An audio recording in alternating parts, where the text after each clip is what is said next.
This is the DataVideo HS-1600T, an all-in-one video switching, streaming, and camera control unit. This unit is fully portable and comes with a removable rear panel which hides and protects the ports on the back of it. You can remove this panel by turning the two screws on the left and right side. To open the lid, using both hands, push these tabs outwards and pull up at the same time. This will reveal the controls on the inside and the built-in display. The video switching section is here on the left and the camera control section is here on the right. Up along the top is the video encoder section, which will stream directly to YouTube, Facebook, and other various streaming platforms. It also records to SD card. To start, let's go over some basics about video switching. A video switcher allows you to smoothly transition your video feed between sources. These sources can be cameras, computers, or other devices that send a signal over HDMI or HD-Base-T for this particular switcher. On the rear panel, there are three HD-Base-T connectors. HD-Base-T cameras have signal, power, and control all transmitting over one cable. On the rear panel, there is also an HD-Base-T output, which can feed an HD-Base-T receiver or an HD-Base-T projector. There is one HDMI input for any device that sends a signal over HDMI. That could be a computer or a DVD player, among many other things. The HDMI loop out replicates the HDMI input signal, allowing that particular video signal to be sent independently to an external monitor or other display.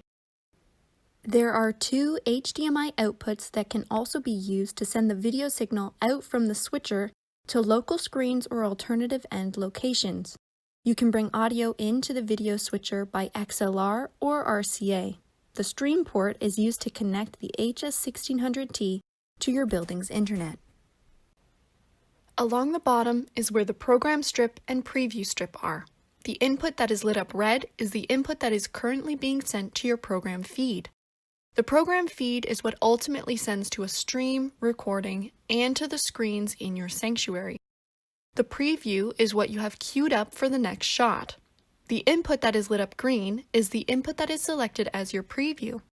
You can change what feed you want to switch to freely and then use the T-bar to transition from the program to the preview. This swaps them and now shows the selected preview input in the program strip. See, they switched? I'll do it again. You can also use the auto and cut buttons to transition your program and preview feeds. The auto button will transition using the transition settings that you have set for the T-bar, just without having to use the T-bar. The cut button will very quickly transition from program to preview. It essentially cuts from one to the other. Up here are the transition settings. These change whether the wipe will be from side to side or from bottom to top. Then if you have wipes selected here, when you transition the program to preview, it will transition them the way you have configured. You can see it moving from left to right. Now if I hit this reverse button, the transition will move from right to left. Similarly, it moves from top to bottom, and with the reverse button, it will move from bottom to top.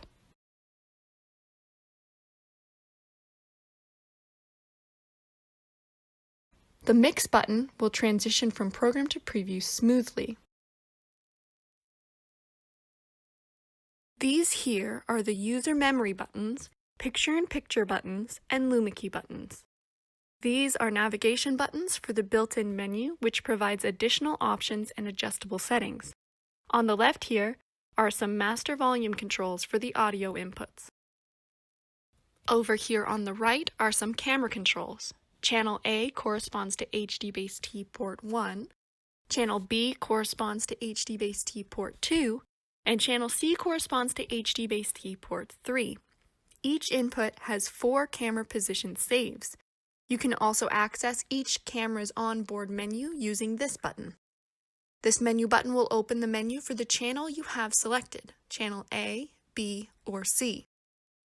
You can save a preset by adjusting your camera to the position you want. This joystick will adjust the pan and tilt for your connected and selected camera, and this knob adjusts the zoom. Once your camera is in the position you want to save, simply hit the Store button, and then select any of the 4 preset buttons for that selected camera. If you want to lock these so that an accidental nudge won't adjust your active camera, then this lock button will disable these controls. You can lock and unlock as much as you'd like.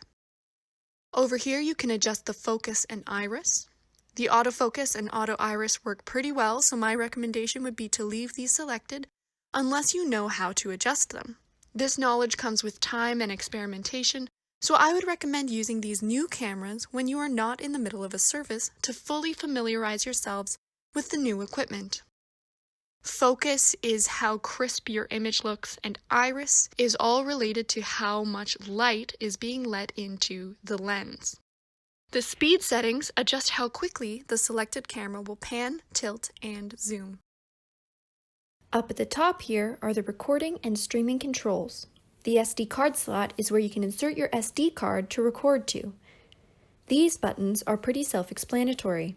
The bitrate button will change the bitrate for your stream. The vertical button will rotate all input signals being sent to a streamer recording 90 degrees.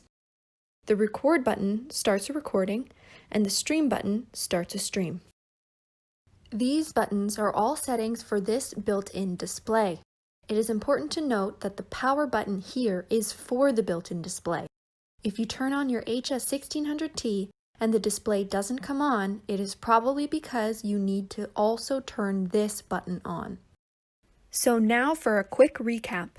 Over here we have our video switcher control so that we can switch from source to source, smoothly transitioning from one to another. We can use the T-bar, auto, or cut buttons to transition from program to preview.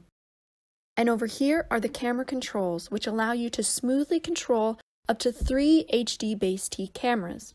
This will control pan and tilt. This will control zoom, and if we hit the Store button, we can save the current camera position to one of these 4 preset buttons. And finally, up here we can easily start a recording or a stream or both. Those are the basics of the HS-1600T.